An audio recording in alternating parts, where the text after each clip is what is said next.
Relations and functions exercise 1.1 के question number 8 में बोला जा रहा है सो that the relation R in the set A equal to 1 2 3 4 5 given by R equal to a comma b such that mod A minus b is even is an equivalence relation so that all the elements of 1 3 5 are related to each other and all the elements of 2 4 are related to each other but no element of 1 3 5 is related to any element of 2 4। सबसे पहले तो हम लोग इस relation को equivalence relation show करते हैं। Equivalence relation वैसा रिलेशन होता है जो रिफ्लेक्सिव भी होता है, सिमेट्रिक भी होता है, ट्रांजिटिव भी होता है। तो सबसे पहले चेक करते हैं कि ये इक्विवेलेंस है कि नहीं। देखिए यहाँ पे कंडीशन दे दिया गया है कि इस दोनों एलिमेंट के डिफरेंस का मॉड ये इवन होना चाहिए, ठीक है।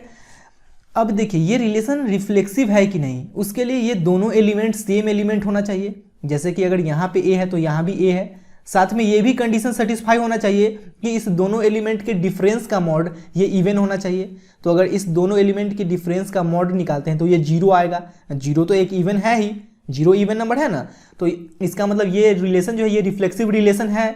तो हम लोग यहाँ पे लिखेंगे कि A comma A belongs to R as mod a minus a equal to 0 is even therefore r is reflexive। अब सिमेट्रिक के लिए कंडीशन है कि ए बी एंड बी ए अगर रिलेशन आर में है तो ये रिलेशन सिमेट्रिक है, ठीक है। तो हम लोग यहाँ पे मान लिए हैं कि ए बी जो है ये रिलेशन आर में है। अब ए बी अगर रिलेशन आर में है तो इस कंडीशन के according mod A minus be even होगा। अब अपने लोग को प्रूव करना है कि बी ए भी इस रिलेशन में है। तो देखिए बी ए अगर इस रिलेशन में है तो कंडीशन के अकॉर्डिंग मॉड बी माइनस ए ये भी इवन होना चाहिए। तो सबसे पहले हम लोग प्रूव करते हैं कि mod B minus a even है। अगर mod B minus a even है इसका मतलब बी ए जो है ये इस रिलेशन में है। अब बी ए भी अगर रिलेशन में है, ए बी भी रिलेशन में है, तो ये रिलेशन सिमेट्रिक रिलेशन हो जाएगा। तो देखिए सबसे पहले यहाँ पे लिखिए let a comma b belongs to relation R implies that mod a minus b is even। अब देखिए जैसे कि mod 2 इवन है तो mod माइनस 2 भी तो इवन होगा ना, क्योंकि दोनों का वैल्यू तो 2 ही है। तो उसी प्रकार से यहाँ पे mod a minus be even है तो इसमें अगर हम लोग माइनस से मल्टीप्लाई कर दे तो ये भी तो एक इवन ही होगा ना। तो माइनस से मल्टीप्लाई करेंगे तो ये हो जाएगा mod b माइनस ए। तो यहाँ पे लिखेंगे mod b minus A is also even. अब देखिए mod b माइनस ए अगर इवन प्रूव हो गया इसका मतलब बी ए जो है ये इस रिलेशन आर में है। अब ए बी भी रिलेशन आर में है, बी ए भी रिलेशन आर में है, देयरफॉर आर इज सिमेट्रिक, ठीक है। अब ट्रांजिटिव चेक कर। अब ट्रांजिटिव के लिए कंडीशन है कि अगर ए बी रिलेशन आर में है, बी सी रिलेशन आर में है, तो ए सी भी रिलेशन आर में होना चाहिए, तभी रिलेशन आर ट्रांजिटिव होगा। तो हम लोग यहाँ पे मान लेते हैं कि a b and b c जो है ये रिलेशन आर में है। अब अपने लोग को प्रूव करना है कि ए सी भी रिलेशन आर में है। देखिए ए बी बी सी अगर रिलेशन आर में है तो mod A minus B and mod B minus C ये इवन होगा कंडीशन के अकॉर्डिंग। अब अगर हम लोग ये प्रूव कर दें कि मॉड ए माइनस सी ये भी इवन है तो ये भी प्रूव हो जाएगा कि ए सी रिलेशन आर में है। तो सबसे पहले हम लोग इस बात को प्रूव करते हैं कि मॉड ए माइनस सी इवन है। देखिए mod A minus B and mod B minus c even है तो हम लोग मॉड ए माइनस बी को ए माइनस बी भी लिख सकते हैं, मॉड बी माइनस सी को बी माइनस सी भी लिख सकते हैं। अब दो इवन का सम भी इवन ही होता है तो इस दोनों को ऐड करेंगे तो ये आ गया ए माइनस सी। तो अपने लोग को ये पता चल गया कि ए माइनस सी भी इवन है। अब देखिए अगर a माइनस सी इवन है तो मॉड a माइनस सी भी तो इवन ही होगा ना। जैसे कि अगर 2 इवन है तो मॉड 2 भी तो इवन ही होगा। उसी प्रकार से अगर a माइनस सी इवन है तो मॉड a माइनस सी भी इवन होगा। अब mod a minus c even है इसका मतलब ए सी जो है ये रिलेशन आर में है। अब देखिए ए बी भी रिलेशन आर में है, बी सी भी रिलेशन आर में है, ए सी भी रिलेशन आर में है, देयरफॉर आर इज ट्रांजिटिव, ठीक है ना। तो अब आर जो है ये ट्रांजिटिव भी है, सिमेट्रिक भी है, रिफ्लेक्सिव भी है, therefore R is equivalence relation. Clear है बात। अब देखिए अब आगे यहाँ पे बोला जा रहा है सो that all the elements of 1 3 5 are related to each other and all the elements of 2 4 are related to each other but no element of 1 3 5 is related to any element of 2 4। देखिए इस सबसेट का हर एक element एक दूसरे से related है। जैसे कि देखिए यहाँ पे अगर मॉड 1 माइनस 3 करते हैं तो ये क्या आ जाएगा मॉड माइनस 2 ये इवन है। अगर मॉड 3 माइनस 5 करते हैं, मॉड 3 माइनस 5 तो ये आ जाएगा मॉड माइनस 2 इक्वल टू 2 ये भी इवन है। अगर मॉड 3 माइनस 1 करते हैं तो ये भी इवन आएगा। मॉड 5 माइनस 3 करते हैं ये भी इवन आएगा। उसी प्रकार से यहाँ पे मॉड 2 माइनस 4 कीजिए फिर भी इवन आएगा, मॉड 4 माइनस 2 कीजिए फिर भी इवन आएगा। यानी कि इसका हर एक एलिमेंट एक दूसरे से रिलेटेड है, इसका भी हर एक एलिमेंट एक दूसरे से रिलेटेड है। लेकिन इस दोनों सबसेट का एलिमेंट एक दूसरे से रिलेटेड नहीं है, क्योंकि यहाँ पे देखिए अगर 1 माइनस 2 करते हैं मॉड 1 माइनस 2 तो ये आ जाएगा मॉड माइनस 1 इक्वल टू 1, ये इवन नहीं है। मॉड 1 माइनस 4 करते हैं फिर भी इवन नहीं आएगा, मॉड 3 माइनस 2 कीजिएगा फिर भी इवन नहीं आएगा, मॉड 5 माइनस 4 कीजिएगा फिर भी इवन नहीं आएगा। इसका मतलब इस दोनों से सबसेट का एलिमेंट एक दूसरे से रिलेटेड नहीं है। तो यहाँ पे लिखिएगा नीचे कि all the elements of 1 3 5 are related to each other because modulus of the difference between any two elements will be even. Similarly, all elements of 2 4 are related to each other because modulus of the difference between any two elements will be even. But no element of 1 3 5 is related to any element of 2 4 because modulus of the difference between two elements from each of these two sets will not be even. इतना आप लोग language लिख लीजिएगा, ठीक है। Question number 9 में बोला जा रहा है सो that each of the relation R in the set A equal to x belongs to Z such that x greater than equal to 0 smaller than equal to 12 given by r equal to a comma b such that mod a minus b is a multiple of 4, r equal to a comma b such that a equal to b is an equivalence relation. Find the set of all elements related to 1 in each case. देखिए यहाँ पे set A में जो x है इसका value 0 से लेकर 12 तक जितना भी इंटीजर्स है वो सारा इंटीजर्स होगा। तो हम लोग ऐसा बोल सकते हैं set A equal to 0 1 2 3 4 up to 12, ठीक है। इस सेट का यूज जब हम लोग लास्ट लाइन को सॉल्व करेंगे ना तब इस सेट का यूज होगा। फिलहाल इस दोनों रिलेशन को हम लोग इक्विवेलेंस रिलेशन शो कर लेते हैं। देखिए फर्स्ट में बोला जा रहा है r equal to a comma b such that mod a minus b is a multiple of 4, यानी कि इस दोनों एलिमेंट के डिफरेंस का मॉड ये 4 का मल्टीपल होना चाहिए। अच्छा 4 का मल्टीपल क्या क्या होता है, 0 4 का मल्टीपल है, 4 4 का मल्टीपल है, 8 4 का मल्टीपल है, 12 4 का मल्टीपल है, ऐसे बहुत सारा 4 का मल्टीपल है ना। 0 भी एक 4 का मल्टीपल है, इस बात को याद रखिएगा। 4 को अगर 0 से मल्टीप्लाई कीजिएगा तो 0 आ जाएगा, 4 को 1 से मल्टीप्लाई कीजिएगा तो 4 आ जाएगा, 4 को 2 से मल्टीप्लाई कीजिएगा तो 8 आ जाएगा। तो ये सारा 4 का मल्टीपल्स है। अब सबसे पहले इसको हम लोग रिफ्लेक्सिव शो करते हैं। तो देखिए रिफ्लेक्सिव होने के लिए इस दोनों एलिमेंट की जगह सेम एलिमेंट होना चाहिए।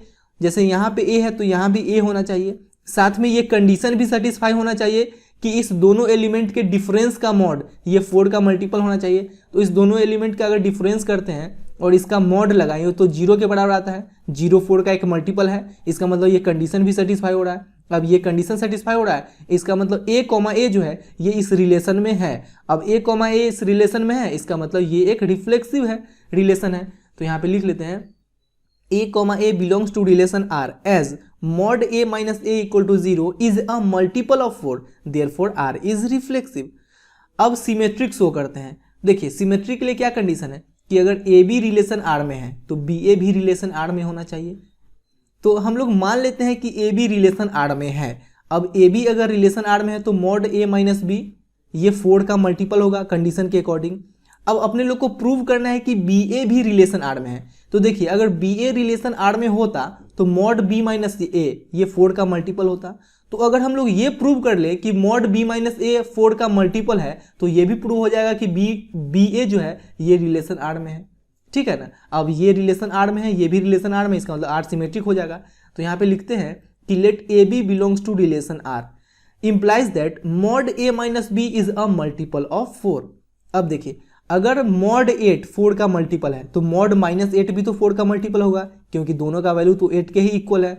तो यहाँ पे मॉड a माइनस बी 4 का मल्टीपल है, तो इसमें अगर माइनस से मल्टीप्लाई कर दे तो ये भी तो एक 4 का मल्टीपल होगा। तो यहाँ माइनस से मल्टीप्लाई करेंगे तो ये क्या हो जाएगा b माइनस ए। इसका मतलब यहाँ से अपने लोग को पता चल गया कि मॉड b माइनस ए ये 4 का एक मल्टीपल है। अब मॉड b माइनस ए अगर 4 का मल्टीपल है इसका मतलब बी ए जो है ये रिलेशन r में है। अब ए बी भी रिलेशन r में है, बी ए भी रिलेशन r में है, देयरफॉर r इज सिमेट्रिक। बात समझ रहे हो। अब हम लोग ट्रांजिटिव चेक करते हैं। देखिए ट्रांजिटिव के लिए क्या कंडीशन है कि अगर ए बी रिलेशन r में है, बी सी रिलेशन r में है तो ए सी भी रिलेशन r में होना चाहिए। तो हम लोग मान लेते हैं कि ए बी बी सी जो है ये रिलेशन r में है। अब ए बी बी सी अगर रिलेशन r में है तो मॉड a माइनस बी ये 4 का मल्टीपल होगा, मॉड b माइनस सी 4 का मल्टीपल होगा। अब इसको रिलेशन r में शो करना है तो अगर हम लोग ये प्रूव कर दे कि मॉड a माइनस सी ये 4 का मल्टीपल है, अगर ये 4 का मल्टीपल प्रूव कर देते हैं इसका मतलब ये भी बात प्रूव हो जाएगा कि a कॉमा सी ये रिलेशन r में है। तो देखिए यहाँ पे हम लोग लिखते हैं let a comma b b comma c belongs to relation r implies that mod a minus b and mod b minus c are multiple of 4। बात समझ रहे हैं। अब देखिए ये दोनों 4 का मल्टीपल है, इसको हम लोग ऐसे भी लिख सकते हैं a minus B and b minus c are multiple of 4। अब इस दोनों को अगर ऐड करेंगे तो जो नया वैल्यू आएगा वो भी 4 का ही मल्टीपल होगा। तो इस दोनों को ऐड करेंगे तो plus B minus B cancel आ जाएगा, हो जाएगा a माइनस सी। तो a माइनस सी 4 का मल्टीपल है। अब देखिए a माइनस सी अगर 4 का मल्टीपल है तो मॉड a माइनस सी भी तो 4 का मल्टीपल होगा ना। जैसे अगर 8 4 का मल्टीपल है तो मॉड 8 भी तो 4 का मल्टीपल है। तो उसी प्रकार से यहाँ पे a माइनस सी अगर 4 का मल्टीपल है तो मॉड a माइनस सी भी 4 का मल्टीपल होगा। अब मॉड a माइनस सी अगर 4 का मल्टीपल है, इसका मतलब क्या हुआ, इसका मतलब यही ना हुआ कि AC जो है ये रिलेशन आर में है। अब देखिए AB भी रिलेशन आर में है, BC भी रिलेशन आर में है, AC भी रिलेशन आर में है, देयरफॉर R इज रिफ्लेक्सिव। अब R जो है रिफ्लेक्सिव है, सिमेट्रिक, ट्रांजिटिव तीनों है, therefore given relation is an equivalence relation. बात समझ में आ गया अच्छे से। अब देखिए अब इसके सेकंड में क्या बोला गया है, इसके सेकंड में बोला गया है R equal to a comma b such that A equal to b. देखिए यहाँ पे A जो है ये B के इक्वल है, यानी कि फर्स्ट एलिमेंट सेकंड एलिमेंट के इक्वल होना चाहिए। तो ये तो बहुत सिंपल है। सबसे पहले इसको रिफ्लेक्सिव शो करते हैं। तो रिफ्लेक्सिव होने के लिए यहाँ पे जो एलिमेंट है वो एलिमेंट यहाँ पे होना चाहिए, साथ में ये कंडीशन भी फॉलो होना चाहिए। तो फर्स्ट एलिमेंट सेकंड के एलिमेंट के तो इक्वल है ही, इसका मतलब ये रिलेशन रिफ्लेक्सिव है। A comma A belongs to relation R as A equal to A, therefore R is reflexive. अब सिमेट्रिक देखते हैं। सिमेट्रिक के लिए क्या कंडीशन है, अगर AB रिलेशन R में है तो BA भी रिलेशन R में होना चाहिए, तभी ना ये रिलेशन सिमेट्रिक होगा। तो हम लोग मान लेते हैं कि AB रिलेशन R में है, let AB belongs to relation R। अब अगर AB रिलेशन R में है तो इस कंडीशन के according A equal to B हो जाएगा। अब A इक्वल टू B हो जाएगा तो B इक्वल टू A भी तो होगा ही। अब B इक्वल टू A है, इसका मतलब BA इस रिलेशन R में है। अब AB भी रिलेशन R में है, BA भी रिलेशन R में है, देयरफॉर R इज सिमेट्रिक। अब ट्रांजिटिव चेक करते हैं। ट्रांजिटिव में अगर AB रिलेशन R में है, BC रिलेशन R में है तो AC भी रिलेशन R में होना चाहिए। तो हम लोग देखिए हम लोग मान लेते हैं कि AB BC रिलेशन R में है। अब देखिए AB BC अगर रिलेशन R में है तो A इक्वल टू B होगा, B इक्वल टू C होगा। अब अपने लोग को प्रूव करना है कि AC भी रिलेशन R में है। तो देखिए AC रिलेशन R में है, ये प्रूव करने के लिए अगर हम लोग A equal to C prove कर दें तो अगर A इक्वल टू C हो गया, इसका मतलब AC भी रिलेशन R में है। तो यहाँ पे देखिए let AB BC belongs to relation R। अब AB रिलेशन R में है तो A equal to B, BC relation R में है तो B इक्वल टू C।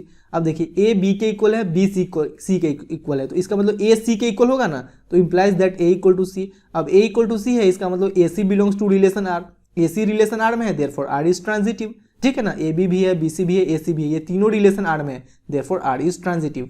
यहाँ भी ये जो रिलेशन है ये रिफ्लेक्सिव भी है, सिमेट्रिक भी है, ट्रांजिटिव भी है, therefore given relation is an equivalence relation. ठीक है। अब देखिए अब क्या बोला जा रहा है, अब बोला जा रहा है find the set of all elements related to one in each case. इस दोनों केस में एलिमेंट्स का एक ऐसा सेट बनाना है जो वन से रिलेटेड है।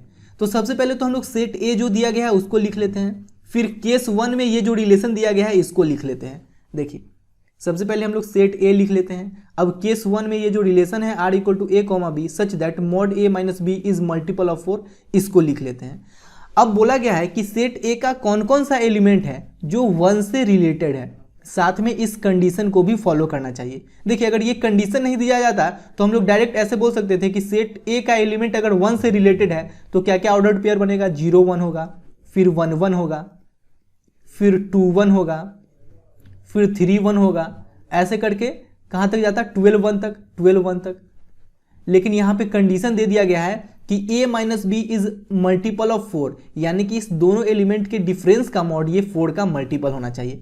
तो देखिए इसको हम लोग ऐसे भी तो लिख सकते हैं R इक्वल टू, देखिए यहाँ पे सेकेंड एलिमेंट की जगह 1 है ना, सेकेंड एलिमेंट की जगह 1 है, तो हम लोग ऐसा करते हैं कि सेकेंड एलिमेंट की जगह 1 पुट कर देते हैं। तो ये क्या हो जाएगा, A माइनस बी की जगह 1, तो mod A minus 1 is multiple of 4, is multiple of 4। अब चेक कीजिए कि सेट ए का ऐसा कौन कौन सा एलिमेंट है जिसको ए के जगह अगर पुट कीजिएगा तो ये कंडीशन सेटिस्फाई हो जाएगा। अगर ए के जगह 0 पुट किया जाए तो ये क्या हो जाएगा, 0 माइनस 1, यानी कि मॉड माइनस 1। मॉड माइनस 1 का वैल्यू क्या हो जाएगा, 1। ये 4 का मल्टीपल नहीं ना है, इसका मतलब 0 हम लोग नहीं ले सकते हैं। अगर ए के जगह 1 पुट किया जाए तो 1 माइनस 1 0, 0 जो है ये 4 का मल्टीपल है, इसका मतलब 1 को हम लोग ले सकते हैं।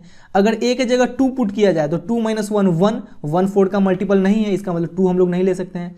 3 अगर पुट किया जाए तो 3 माइनस 1 2, 2 4 का मल्टीपल नहीं है, इसका मतलब हम लोग 3 भी नहीं ले सकते हैं। अगर 4 यहाँ पे पुट करते हैं तो 4 माइनस 1 3, 3 4 का मल्टीपल नहीं है, इसका मतलब 4 भी हम लोग नहीं ले सकते हैं। लेकिन अगर 5 यहाँ पे पुट किया जाए तो 5 माइनस 1 4, 4 जो है वो 4 का मल्टीपल है, इसका मतलब हम लोग 5 को लिख सकते हैं। ठीक है। अब 6 पुट करेंगे तो 6 माइनस 1 5, 5 जो है ये 4 का मल्टीपल नहीं है। 7 पुट करेंगे तो 7 माइनस 1 6, 6 जो है ये 4 का मल्टीपल नहीं है। उसी प्रकार से 8 भी नहीं पुट कर सकते हैं। अगर 9 पुट करेंगे तो 9 माइनस 1 8, 8 जो है ये 4 का मल्टीपल है, तो हम लोग 9 को भी लिख सकते हैं। फिर उसी प्रकार से 10 पुट कीजिए, 11 पुट कीजिए, 12 पुट कीजिए, ये कंडीशन सेटिस्फाई नहीं होगा। इसका मतलब केवल इस 3 एलिमेंट को हम लोग यहाँ पे लिख सकते हैं। तो लिखिए the set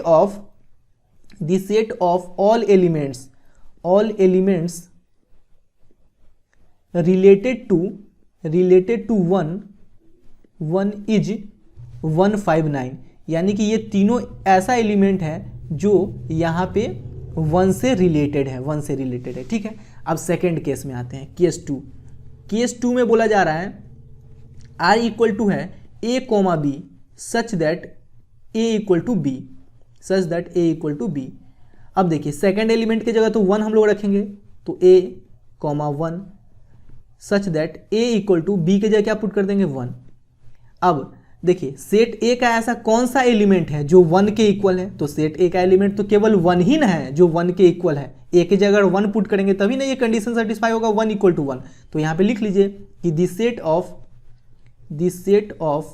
element related to 1 is, केवल 1 ही होगा तो यहाँ पे 1 लिख लीजिए। इस सेट का एलिमेंट केवल 1 ही है जो यहाँ पे 1 से रिलेटेड है, ठीक है। तो यही तो है करना, बहुत आसान है। क्वेश्चन नंबर 10 में बोला जा रहा है give an example of a relation which is symmetric but neither reflexive not transitive. एक ऐसे रिलेशन का एग्जांपल लेना है जो सिमेट्रिक हो लेकिन रिफ्लेक्सिव ट्रांजिटिव ना हो। तो सबसे पहले हम लोग अपने मन से एक सेट ले लेते हैं, लेट A इक्वल टू 1, 2, 3। अब इस सेट के एलिमेंट्स को लेकर एक ऐसा रिलेशन बनाना है जो सिमेट्रिक हो लेकिन रिफ्लेक्सिव ट्रांजिटिव ना हो। तो यहाँ पे हम लोग लिख लेते हैं R इक्वल टू 1, 2, 2, 1। देखिए यहाँ पे 1, 2 भी है, 2, 1 भी है, इसका मतलब ये सिमेट्रिक है, लेकिन ये रिफ्लेक्सिव नहीं है क्योंकि यहाँ पे 1, 1, 2, 2, 3, 3 नहीं है, इसका मतलब ये रिफ्लेक्सिव नहीं है। ये ट्रांजिटिव भी नहीं है क्योंकि देखिए यहाँ भी 2 है, यहाँ भी 2 है, 2, 2 कॉमन है ना, इसका मतलब 1, 1 भी तो होना चाहिए, तो 1, 1 यहाँ पे नहीं है, इसका मतलब ये ट्रांजिटिव भी नहीं है, ठीक है। अब सेकेंड में आते हैं। सेकेंड में बोला जा रहा है transitive but neither reflexive not symmetric. तो यहाँ भी हम लोग लेट A इक्वल टू ले लेते हैं 1, 2, 3। अब यहाँ पे एक रिलेशन बनाते हैं जो ट्रांजिटिव हो, तो यहाँ पे हम लोग लिख लेते हैं 1, 2, 3। अब देखिए यहाँ भी 2 है, यहाँ भी 2 है, तो 1, 3 भी होना चाहिए ट्रांजिटिव होने के लिए, तो 1, 3 लिख लेते हैं। अब ये रिलेशन ट्रांजिटिव है लेकिन रिफ्लेक्सिव नहीं है क्योंकि यहाँ पे 1, 1, 2, 2, 3, 3 नहीं है, इसका मतलब ये रिफ्लेक्सिव नहीं है। ये सिमेट्रिक भी नहीं है क्योंकि 1, 2 है तो 2, 1 भी होना चाहिए ना, तो ये 2, 1 यहाँ पे नहीं है, इसका मतलब ये सिमेट्रिक भी नहीं है। अब थर्ड में आते हैं। थर्ड में बोला जा रहा है reflexive and symmetric but not transitive. तो यहाँ भी सबसे पहले हम लोग सेट A ले लेते हैं, लेट A इक्वल टू 1, 2, 3। अब देखिए बोला जा रहा है रिफ्लेक्सिव एंड सिमेट्रिक हो बट ट्रांजिटिव नहीं हो। तो रिफ्लेक्सिव होने के लिए पहले 1, 1 होना चाहिए, 2, 2 होना चाहिए, 3, 3 होना चाहिए, ठीक है। अब सिमेट्रिक भी होना चाहिए, तो देखिए यहाँ पे हम लोग अगर 1, 2 लेते हैं, 1, 2 लेते हैं तो 2, 1 भी होना चाहिए, 2, 1 भी होना चाहिए, ठीक है। अब 2, 3 अगर लेते हैं तो 3, 2 भी होना चाहिए, ठीक है। देखिए चेक कीजिए, ये रिफ्लेक्सिव है क्योंकि 1, 1, 2, 2, 3, 3 मौजूद है। अब ये सिमेट्रिक भी है क्योंकि 1, 1 का उल्टा 1, 1 ये भी है, 2, 2 का उल्टा 2, 2 ये भी है, 3, 3 का उल्टा 3, 3 है, 1, 2 का उल्टा 2, 1 है, 2, 3 का उल्टा 3, 2 है, ठीक है। तो ये सिमेट्रिक भी है लेकिन ये ट्रांजिटिव नहीं है। कैसे? क्योंकि देखिए अगर 1, 2, 2, 3 को लेते हैं, 1, 2, 2, 3 को लेते हैं तो यहाँ भी 2 है, यहाँ भी 2 है, इसका मतलब 1, 3 भी तो होना चाहिए ट्रांजिटिव के लिए, तो यहाँ पे 1, 3 है ही नहीं, इसका मतलब ये ट्रांजिटिव नहीं है, ठीक है। अब आते हैं 4 में। 4 में बोला जा रहा है, नीचे लिख लेते हैं, 4 में बोला जा रहा है reflexive and transitive but not symmetric. Symmetric नहीं होना चाहिए, रिफ्लेक्सिव ट्रांजिटिव हो लेकिन सिमेट्रिक नहीं होना चाहिए। तो यहाँ पे लेट A इक्वल टू लिख लेते हैं 1, 2, 3। R इक्वल टू, देखिए रिफ्लेक्सिव होना चाहिए, इसके लिए 1, 1 हो, 2, 2 हो, 3, 3 हो, ठीक है, ये रिफ्लेक्सिव है। ट्रांजिटिव भी होना चाहिए, तो देखिए जैसे यहाँ पे और 1, 2 है, तो देखिए इस रिलेशन को चेक कीजिए, यहाँ पे 1 1 भी है, 2 2 भी है, 3 3 भी है, इसका मतलब ये रिफ्लेक्सिव है। अब ये ट्रांजिटिव है कि नहीं वो चेक करने के लिए हम लोग 1 1 एंड 1 2 को ले लेते हैं। देखिए 1 1 1 2, यहाँ भी 1 है, यहाँ भी 1 है, इसका मतलब ट्रांजिटिव होने के लिए 1 2 भी होना चाहिए, तो 1 2 तो यहाँ पे ऑलरेडी मौजूद है। इसका मतलब ये रिलेशन जो है ये रिफ्लेक्सिव भी है, ट्रांजिटिव भी है, लेकिन ये सिमेट्रिक नहीं है, क्योंकि यहाँ पे 1 2 है तो 2 1 भी तो होना चाहिए, लेकिन 2 1 इसमें नहीं है, इसका मतलब ये सिमेट्रिक नहीं है। अब फिफ्थ में आते हैं। फिफ्थ में बोला गया है symmetric and transitive but not reflexive. तो यहाँ भी हम लोग ले लेते हैं लेट ए इक्वल टू 1 2 3। अब यहाँ पे एक रिलेशन हम लोग बनाते हैं जो सिमेट्रिक हो, ट्रांजिटिव हो, लेकिन रिफ्लेक्सिव ना हो। तो यहाँ पे हम लोग लिख लेते हैं 1 1 1 2 2 1।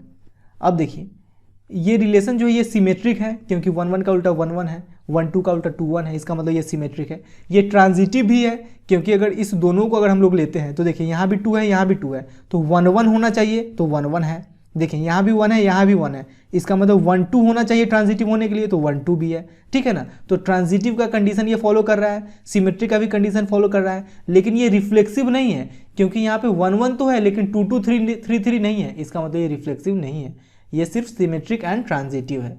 क्लियर। क्वेश्चन नंबर 11 में बोला जा रहा है सो that the relation R in the set A of points in a plane given by R equal to p comma q such that distance of the point P from the origin is same as the distance of the point Q from the origin is an equivalence relation। सबसे पहले हम लोग यहाँ तक solve करते हैं, फिर आगे क्या लिखा हुआ है उसको देखेंगे। देखिए ये जो रिलेशन है ये एक इक्विवेलेंस रिलेशन है, ये अपने लोग को शो करना है।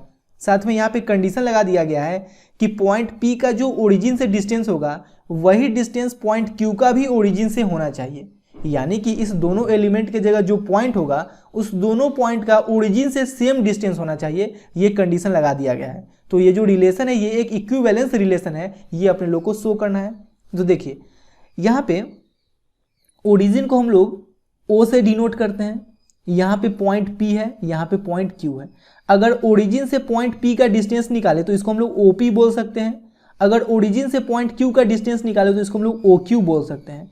तो यहाँ पे हम लोग ऐसे भी तो लिख सकते हैं ना R equal to P comma Q such that, इसी लैंग्वेज को हम लोग ऐसे भी लिख सकते हैं OP equal to OQ।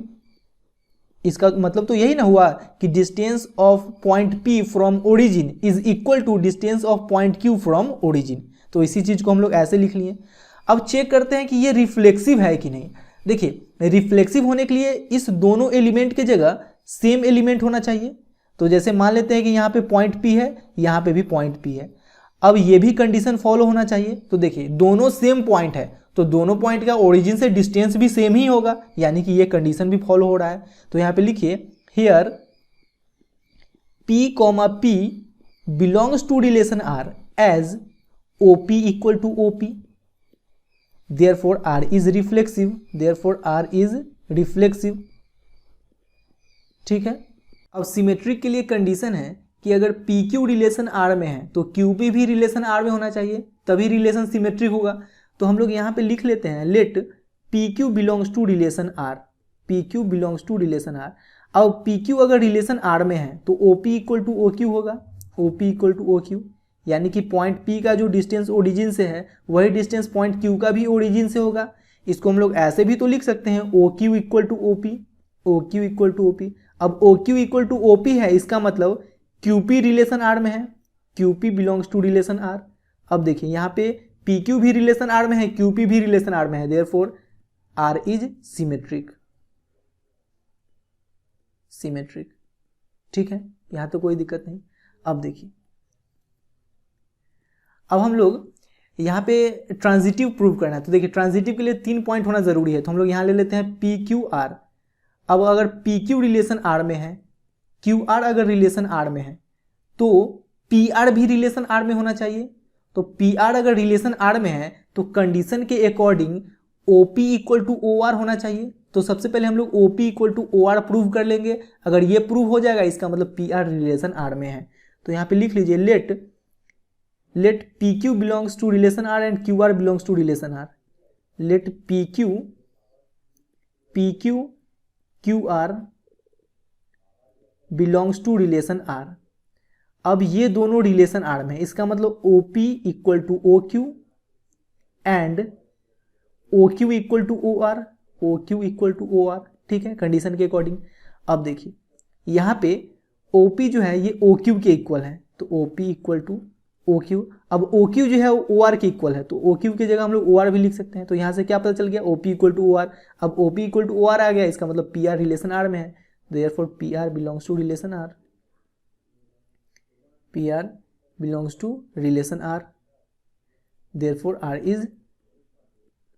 Is transitive. अब आर रिफ्लेक्सिव भी है, सिमेट्रिक भी है, ट्रांजिटिव है, therefore R is equivalence, R is equivalence, ठीक है। अब बोला जा रहा है further show that the set of all points related to a point P not equal to 0 0 is the circle passing through P with origin as centre.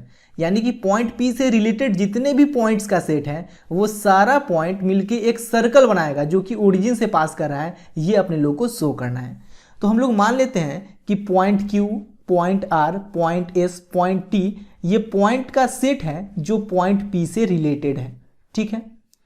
अब ये सारा पॉइंट अगर पॉइंट P से रिलेटेड है तो ऑर्डर्ड पेयर कैसे बनेगा, QP, QP, RP, RP, SP, SP, TP, TP। अब ये सारा ऑर्डर्ड पेयर रिलेशन R में है तो ये कंडीशन फॉलो करेगा, ये कंडीशन फॉलो करेगा, यानी कि इस दोनों पॉइंट का डिस्टेंस ओरिजिन से सेम होगा। यहाँ पे जो दोनों पॉइंट है इस दोनों पॉइंट का डिस्टेंस ओरिजिन से सेम होना चाहिए। तो मान लेते हैं कि ओरिजिन जो है ये O है, ठीक है। तो यहाँ पे ओ क्यू, देखिए यहाँ पे बोला गया है ना कि P नॉट इक्वल टू 0 0, यानी कि पॉइंट P जो है ये ओरिजिन पे नहीं है, तो कहीं पे भी हो सकता है। मान लेते हैं कि पॉइंट P यहाँ पे है, पॉइंट P यहाँ पे है, पॉइंट Q यहाँ पे है, पॉइंट R यहाँ पे है, पॉइंट S यहाँ पे है, फिर पॉइंट T है, तो मान लेते हैं पॉइंट T यहाँ पे है।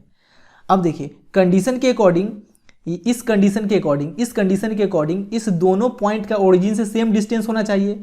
तो यहाँ पे OP एंड OQ ये दोनों इक्वल होगा, OQ इक्वल टू OP, फिर यहाँ पे भी OR इक्वल टू OP हो जाएगा, OR इक्वल टू OP, फिर यहाँ पे भी OS इक्वल टू OP हो जाएगा, OS इक्वल टू OP, फिर यहाँ पे भी OT इक्वल टू OP हो जाएगा, ठीक है।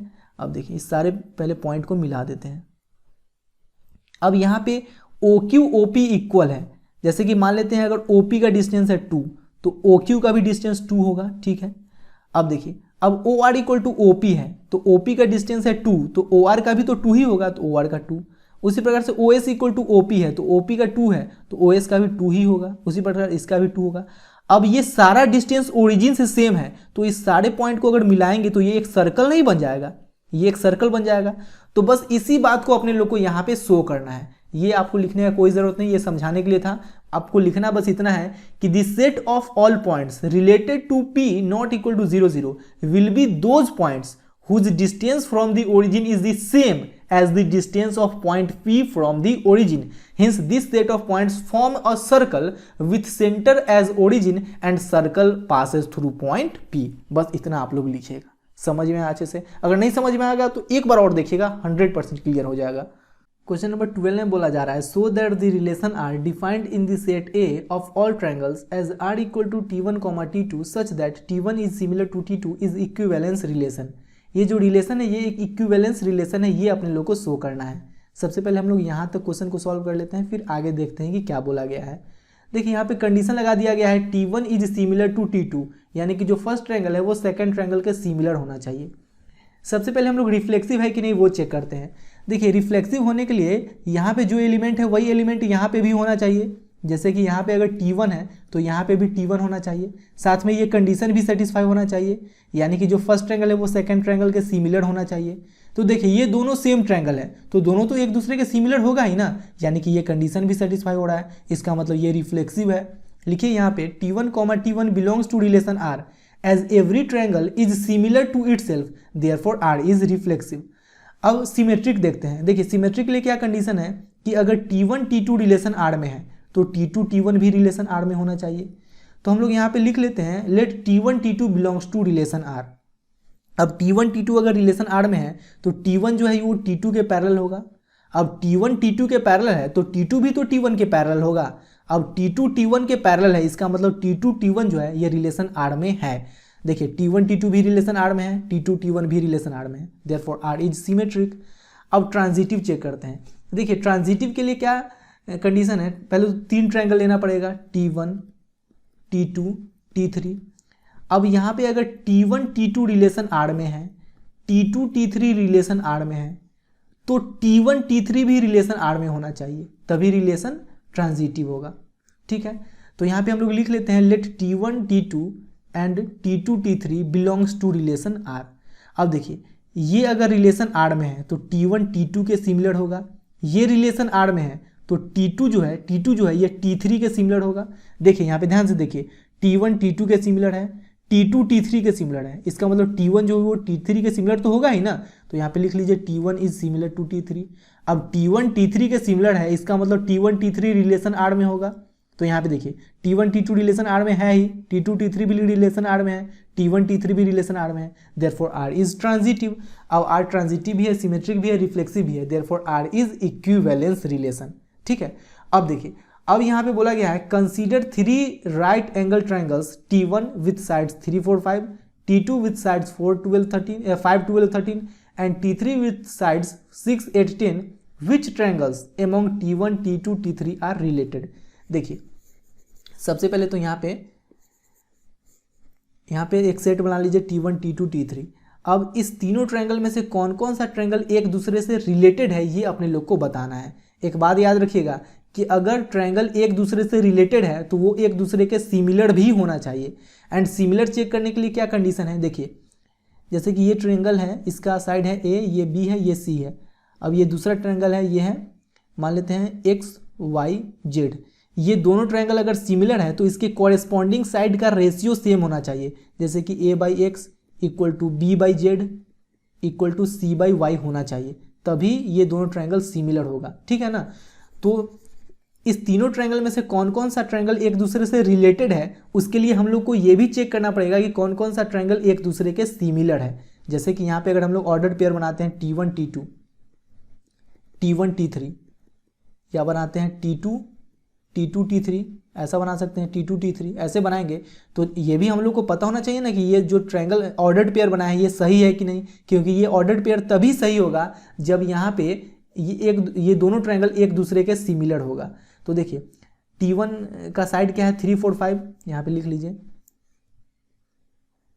3 राइट एंगल ट्रायंगल, तो ऐसे बनाइए 3 4 5। अब क्या है, अब जो ट्रायंगल दिया गया है वो क्या है, वो है 5 12 13 5 12 13। ठीक है, अब क्या है, अब है 6 8 10 6 8 10। अब ये है T1, ये है T2, ये है T3। अब देखिए इसके कॉरेस्पॉन्डिंग T1 T2 के कॉरेस्पॉन्डिंग साइड्स का रेशियो निकालिएगा तो ये इक्वल नहीं आएगा, लेकिन T1 T3 के अगर कॉरेस्पॉन्डिंग साइड्स का रेशियो निकालिएगा ना तो ये सेम आ जाएगा। जैसे देखिए 3/6 इक्वल टू 4/8 इक्वल टू 5/10। ये किसके इक्वल है, 1/2 के इक्वल है ना। इस सब का रेशियो तो 1/2 ही ना आएगा। देखिए 3 2 6 4 2 8 5 2 10। इस T1 एंड T3 के कॉरेस्पॉन्डिंग साइड्स का रेशियो 1/2 इक्वल आ रहा है ना। ये भी 1/2 है, ये भी 1/2 है, ये भी 1/2 है। इसका मतलब T1 T3 सिमिलर ट्रायंगल है। लेकिन अगर T2 T3 का आप कीजिएगा तो ये सिमिलर नहीं है, T1 T3 भी सिमिलर नहीं है। तो यहाँ पे केवल कौन सा ऑर्डर पेयर सही होगा, T1 T3 जिसमें है, यानी कि ये ऑर्डर पेयर सही होगा। तो यहाँ पे लिखिए कि T1 is related to T3। यही ना पूछा गया अपने लोग से। यहाँ पे क्या पूछा गया है, which triangles among T1 T2 and T3 are related. तो T1 is related to T3। ठीक है। क्वेश्चन नंबर 13 में बोला जा रहा है सो that the relation R defined in the set A of all polygons as R equal to P1, P2 such that P1 and P2 have same number of sides is an equivalence relation. ये एक equivalence relation है, ये अपने लोग को show करना है। सबसे पहले हम लोग यहाँ तक क्वेश्चन को सॉल्व करते हैं। अच्छा, पॉलीगन्स का मतलब आप लोग समझते हो ना, क्लोज्ड फिगर को हम लोग पॉलीगन्स बोलते हैं। जैसे ट्रायंगल हो गया, क्वाड्रिलेटरल हो गया, ये सारा पॉलीगन्स है। ठीक है, देखिए यहाँ पे कंडीशन लगा दिया गया है P1 and P2 have same number of sides, यानी कि यहाँ पे जो भी दोनों पॉलीगन होगा उस दोनों पॉलीगन के पास सेम नंबर ऑफ साइड्स होना चाहिए। ठीक है, तो सबसे पहले हम लोग रिफ्लेक्सिव है कि नहीं चेक करते हैं। देखिए रिफ्लेक्सिव के लिए ये दोनों एलिमेंट सेम होना चाहिए, जैसे कि यहाँ पे P1 है तो यहाँ भी P1 होना चाहिए। अब ये दोनों सेम पॉलीगन है तो ऑब्वियस ही बात है कि दोनों के पास सेम नंबर ऑफ साइड्स होगा ही। तो यहाँ पे लिखिए P1, P1 belongs to relation R as P1 and P1 have same number of sides, therefore R is reflexive. अब सिमेट्रिक चेक करते हैं। सिमेट्रिक के लिए क्या कंडीशन है कि अगर P1 P2 रिलेशन R में है तो P2 P1 भी रिलेशन R में होना चाहिए। ठीक है, तो यहाँ पे हम लोग लिख लेते हैं let P1 P2 belongs to relation R। अब P1 P2 रिलेशन R में है तो P1 P2 के पास सेम नंबर ऑफ साइड्स होगा। अब P1 P2 के पास सेम नंबर ऑफ साइड है तो P2 P1 के पास भी तो सेम नंबर ऑफ साइड होगा ही। अब P2 P1 के पास सेम नंबर ऑफ साइड है, इसका मतलब P2 P1 जो है ये रिलेशन R में है। अब देखिए P1 P2 भी रिलेशन R में है, P2 P1 भी रिलेशन R में है, देयरफॉर R इज सिमेट्रिक। अब ट्रांजिटिव चेक करते हैं। ट्रांजिटिव के लिए 3 पॉलीगन होना जरूरी है, तो यहाँ पे हम लोग ले लेते हैं P1 P2 P3। अब देखिए अगर P1 P2 रिलेशन R में है, P2 P3 रिलेशन R में है, तो P1 P3 भी रिलेशन R में होना चाहिए। बात समझ रहे हैं ना। अब P1 P3 अगर रिलेशन R में होगा तो इस दोनों के पास सेम नंबर ऑफ साइड होगा। तो सबसे पहले हम लोग ये प्रूव करते हैं कि इस दोनों के पास सेम नंबर ऑफ साइड्स है। अगर इस दोनों के पास सेम नंबर ऑफ साइड हम लोग प्रूव कर देंगे तो ये बात भी प्रूव हो जाएगा कि P1 P3 रिलेशन R में है। तो यहाँ पे लिखिए let P1 P2 and P2 P3 belongs to relation R। अब ये दोनों रिलेशन R में है, इसका मतलब P1 P2 के पास सेम नंबर ऑफ साइड है, P1 P2 के पास सेम नंबर ऑफ साइड है। P2 P3 रिलेशन R में है, यानी कि P2 P3 के पास सेम नंबर ऑफ साइड है, P2 P3 के पास सेम नंबर ऑफ साइड्स है। अब देखिए यहाँ से हम लोग ये बात भी तो बोल सकते हैं कि P1 P3 के पास सेम नंबर ऑफ साइड्स है, तो यहाँ पे लिखिए P1 and P3 have same number of sides. अब इस दोनों के पास अगर सेम नंबर ऑफ साइड है तो P1 P3 belongs to relation R, therefore R is transitive. अब R ट्रांजिटिव भी है, सिमेट्रिक भी है, रिफ्लेक्सिव भी है, therefore R is equivalence relation. ठीक है, अब देखिए अब क्वेश्चन में क्या बोला जा रहा है उसको पढ़ते हैं। अब क्वेश्चन में पूछा जा रहा है what is the set of all elements in A related to the right angle triangle T with sides 3, 4, 5। यानी कि सेट ए का कौन कौन सा एलिमेंट है जो ट्रायंगल टी से रिलेटेड है एंड ट्रायंगल टी का साइड दे दिया गया है 3, 4, 5। देखिए ट्रायंगल टी का साइड दे दिया गया है 3, 4, 5। इसके साइड से अपने लोग को कोई लेना देना नहीं है। देखिए सिंपल सा इतना काम कीजिए, सेट ए में जितना भी एलिमेंट्स है वो सारा पॉलीगन है। यानी कि सेट ए में क्या क्या रहा होगा, ट्रायंगल रहा होगा, क्वाड्रिलेटरल रहा होगा, पेंटागन रहा होगा, ऐसा बहुत सारा एलिमेंट्स सेट ए में रहा होगा। तो सेट ए का कौन कौन सा एलिमेंट है जो ट्रायंगल टी से रिलेटेड है। देखिए यहाँ पे एक बात बोला गया है कि हम लोग उसी 2 पॉलीगन को रिलेट कर सकते हैं जिसके पास सेम नंबर ऑफ साइड हो। जैसे कि यहाँ पे हम लोग क्वाड्रिलेटरल एंड ट्रायंगल टी को रिलेट नहीं कर सकते हैं, क्वाड्रिलेटरल एंड ट्रायंगल टी को रिलेट नहीं कर सकते हैं क्योंकि इस दोनों के पास सेम नंबर ऑफ साइड नहीं है। उसी प्रकार से हम लोग पेंटागन एंड ट्रायंगल को रिलेट नहीं कर सकते हैं, पेंटागन एंड ट्रायंगल को रिलेट नहीं कर सकते हैं क्योंकि इस दोनों पॉलीगन्स के पास सेम नंबर ऑफ साइड्स नहीं है। इसके पास 5 साइड्स है, ट्रायंगल के पास 3 साइड्स है। तो सिंपल सा हम लोग किसको किसको रिलेट कर सकते हैं, इसमें जितना भी ट्रायंगल होगा उन सारे ट्रायंगल को हम लोग इस ट्रायंगल टी से रिलेट कर सकते हैं। जैसे कि अगर ये ट्रायंगल ले लेते हैं एंड ये ट्रायंगल टी ले लेते हैं। अब ये दोनों तो ट्रायंगल ही है, दोनों के पास तो सेम नंबर ऑफ साइड्स होगा ही, यानी कि ये कंडीशन सेटिस्फाई हो रहा है। तो सिंपल सा समझिए कि सेट ए में जितना भी ट्रायंगल है उन सारे ट्रायंगल को हम लोग इस ट्रायंगल के साथ रिलेट कर सकते हैं। ये बात सिर्फ आपका दिमाग घुमाने के लिए दिया गया था, इसका कोई जरूरी नहीं है। ठीक है, तो हम लोग सिंपल सा नीचे एक पॉइंट लिख लेंगे कि this set of all triangles are related to the right angle triangle T with sides 3, 4, 5। एक बार और सुन लीजिए, the set of all triangles are related to the right angle triangle T with sides 3, 4, 5। ठीक है, क्वेश्चन नंबर 14 में बोला जा रहा है let L be the set of all lines in XY plane and R be the relation in L defined as R equal to L1, L2 such that L1 is parallel to L2 show that R is an equivalence relation. ये एक equivalence relation है, ये अपने लोग को show करना है। सबसे पहले हम लोग यहाँ तक क्वेश्चन को सॉल्व कर लेते हैं। देखिए यहाँ पे ये भी कंडीशन लगा दिया गया है L1 is parallel to L2, यानी कि जो फर्स्ट लाइन है वो सेकेंड लाइन के पैरेलल है। सबसे पहले हम लोग रिफ्लेक्सिव चेक करते हैं। रिफ्लेक्सिव होने के लिए दोनों एलिमेंट की जगह सेम एलिमेंट होना चाहिए। तो मान लेते हैं कि यहाँ भी L1 है, यहाँ भी L1 है। अब ये दोनों सेम लाइन है तो दोनों तो एक दूसरे के पैरेलल होगा भी, तो ये कंडीशन भी सेटिस्फाई हो रहा है। इसका मतलब L1 इस रिलेशन में है। अब L1 इस रिलेशन में है, इसका मतलब ये रिलेशन रिफ्लेक्सिव है। यहाँ पे लिख लीजिएगा L1 belongs to relation R as L1 parallel L1 therefore R is reflexive. अब सिमेट्रिक पे आते हैं। सिमेट्रिक के लिए कंडीशन है कि अगर L1 L2 रिलेशन R में है तो L2 L1 भी रिलेशन R में होना चाहिए। तो हम लोग यहाँ पे लिख लेते हैं let L1 L2 belongs to relation R। L1 L2 relation R में है तो इस कंडीशन के अकॉर्डिंग L1 L2 पैरेलल होगा। अब L1 L2 के पैरेलल है तो L2 भी तो L1 के पैरेलल होगा। अब L2 अगर L1 के पैरेलल है तो हम लोग ऐसा बोल सकते हैं L2 L1 belongs to relation R। अब देखिए L1 L2 भी रिलेशन R में है, L2 L1 भी रिलेशन R में है, देयरफॉर R इज सिमेट्रिक। ठीक है। अब ट्रांजिटिव के लिए कंडीशन है कि अगर L1 L2 रिलेशन R में है, L2 L3 रिलेशन R में है तो L1 L3 को भी रिलेशन R में होना चाहिए, तभी रिलेशन ट्रांजिटिव होगा। ठीक है। तो यहाँ पे हम लोग लिख लेते हैं let L1 L2 and L2 L3 belongs to relation R। अब देखिए ये अगर रिलेशन R में है तो L1 पैरेलल L2 होगा कंडीशन के अकॉर्डिंग। अब ये अगर रिलेशन R में है तो L2 पैरेलल L3 होगा कंडीशन के अकॉर्डिंग। अब ये तीनों लाइन एक दूसरे के पैरेलल है, इसका मतलब L1 L3 भी तो पैरेलल होगा, तो यहाँ पे लिख लीजिए L1 पैरेलल L3। अब L1 पैरेलल L3 अगर है तो हम लोग ऐसा लिख सकते हैं L1 L3 belongs to relation R। अब देखिए ये दोनों रिलेशन R में है ही, ये भी रिलेशन R में आ गया, देयरफॉर R इज ट्रांजिटिव। अब R ट्रांजिटिव भी है, सिमेट्रिक भी है, रिफ्लेक्सिव भी है, therefore R is equivalence relation. ठीक है। अब क्या बोला जा रहा है? अब बोला जा रहा है find the set of all lines related to the line y equal to 2x plus 4।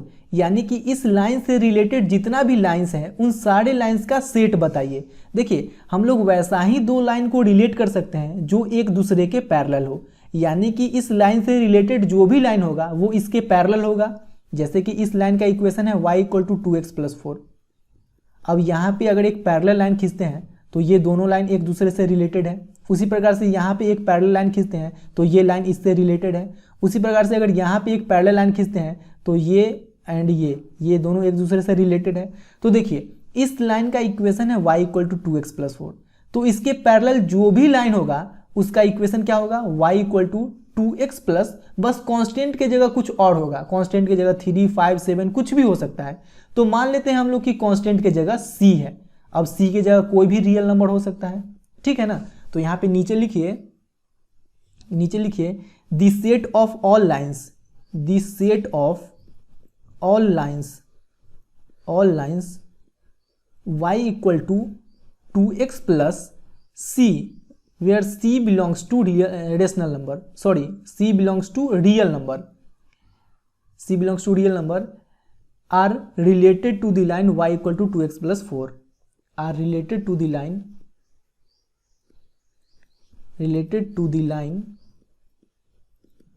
y equal to 2x plus 4। ठीक है ना। यानी कि इस लाइन के पैरेलल जो भी लाइन होगा वो सारा लाइन इस लाइन से रिलेटेड है। क्लियर। क्वेश्चन नंबर 15 में बोला जा रहा है let R be the relation in the set 1 2 3 4 given by R equal to 1 2 2 2 1 1 4 4 1 3 3 3 3 2, choose the correct answer.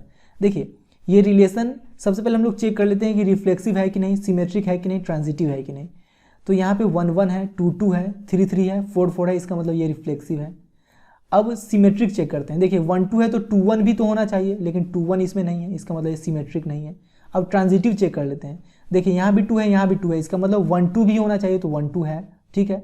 अब देखिए अब क्या चेक करते हैं 1 1। देखिए यहाँ भी 1 है, यहाँ भी 1 है, इसका मतलब 1 3 होना चाहिए, 1 3, तो यहाँ पे 1 3 है। ठीक है। अब देखिए यहाँ 3 है, यहाँ भी 3 है, तो 3 2 भी होना चाहिए, तो 3 2 भी है। ठीक है। इसका मतलब ये ट्रांजिटिव भी है, तो ट्रांजिटिव भी है। अब देखिए कौन सा ऑप्शन सही है। R is reflexive and symmetric, symmetric तो है ही नहीं, ये ऑप्शन 1 कट जाएगा।